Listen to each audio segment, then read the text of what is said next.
विरोधक फार मोठा आहे, गाफील राहायचं नाही. सर्वांनाही माहिती आहे संघर्ष रात्रीचे 2 दिवसात काय पलटी होतं काय नाही. 5-5 उमेदवार 4-4 उमेदवार आहेत. इलेक्शन लागली तर काही उमेदवार बाहेर निघून जातात आणि मग परत लागले की येतात. आपलं असं नाही, रोजच्या घरातली माणसं दोन्ही आहेत.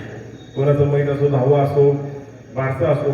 म्हणजे मला सांगायला खरोखर कौतुक वाटतं की एखाद्या वेळेस सकाळची एसटी नाही आली तर एखादी माझी विद्यार्थी भगिनी 6:30 फोन करते, दादा एसटी आज आली नाहीये, न थांबतच गेली वीरची एसटी. सकाळी 6:30 लोकप्रतिनिधीला फोन करणं हे काय काय पद्धत झाली का? मी माझं नशीब समजतो की ही ती घरी मला घरातला माणूस समजते म्हणून ती फोन करते. एखाद्या वेळेस 2:30 वाजता गाडी तिथून नाही आली, टिपी गेंदळा येत नाही, कधी कधी केपळची गाडी येत नाही, तर कापोळची लोक, दिवळ्याची लोक तशीच राहतात. 2-2, 3-3 तास त्यांना बसून राहायला लागतं.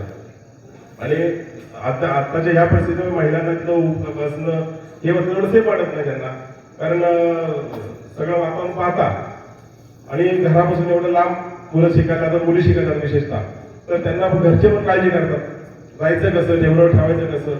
त्यामुळं हक्काने आम्हाला समजतात. हे खरोखरच माझं मी भाग्य समजतो.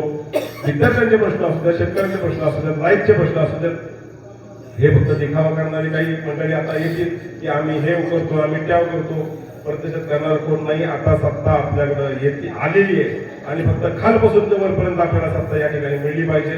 पंचायत समिती सदस्य, जिल्हा परिषद सदस्य आणि विधानसभा सदस्य हे आपल्या मताचे झाले तर खरोखर या विकासाचा या भागाचा काय पण झाल्याशिवाय राहणार नाही.